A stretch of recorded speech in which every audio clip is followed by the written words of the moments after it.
Shalom saudara, kita berjumpa kembali hari ini hari Rabu tanggal 18 November 2020. Renungan harian Mesbah Keluarga GBI Kristus Air Hidup dengan tema kita hari ini, mengapa harus malu karena nama Kristus. Pembacaan kita 2 Timotius pasal 1 ayat 1 sampai 18, ayat emas kita di ayat yang ke-8. Janganlah malu bersaksi tentang Tuhan kita, dan janganlah malu karena aku seorang hukuman karena Dia, melainkan ikutlah menderita bagi Injilnya.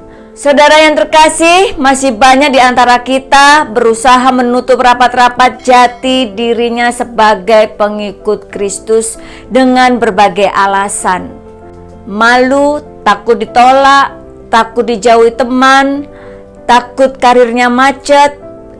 Saudara, ketika kita malu mengakui diri sebagai pengikut Kristus, sama artinya kita telah menyangkal Dia sebagai Tuhan dan Juru Selamat kita. Tidak sadarkah kita, ketika Kristus disalibkan di Golgota, Dia harus menanggung rasa malu yang tiada terkira oleh karena dosa-dosa kita. Dihina, direndahkan, dilecehkan, dipukul, ditertawakan, menjadi tontonan banyak orang. Mereka menanggalkan pakaiannya dan mengenakan jubah ungu kepadanya.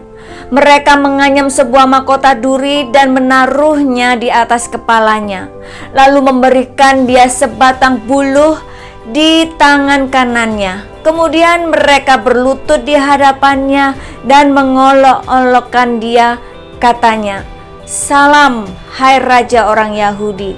Mereka meludahinya dan mengambil buluh itu dan memukulkannya ke kepalanya.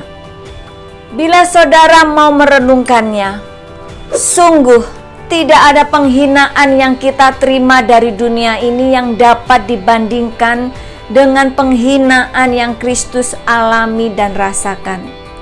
Bahkan salah satu dari penjahat yang turut disalibkan bersama Dia menghujat Dia, katanya, "Bukankah Engkau adalah Kristus? Selamatkanlah dirimu dan kami."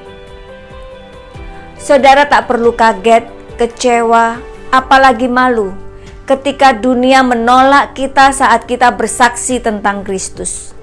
Orang-orang dunialah yang seharusnya merasa malu karena mereka belum diselamatkan. Tidak perlu menyembunyikan jati diri kita sebagai pengikut Kristus, sebab Dia adalah jalan dan kebenaran dan hidup. Tidak ada seorang pun yang datang kepada Bapa kalau tidak melalui aku. Demikian juga Rasul Paulus menegaskan, "Aku tidak malu, karena aku tahu kepada siapa aku percaya, dan aku yakin bahwa Dia berkuasa memeliharakan apa yang telah dipercayakannya kepadaku hingga pada hari Tuhan." Saudara yang terkasih, bila kita malu mengakui Tuhan di hadapan manusia dan bersaksi tentang Dia, Tuhan pun akan malu mengakui kita di hadapan Bapa. Renungkan firman Tuhan hari ini. Tidak perlu malu jika kita harus menderita sebagai orang Kristen atau dinista karena namanya, sebab roh kemuliaan ada pada kita. Tuhan Yesus memberkati.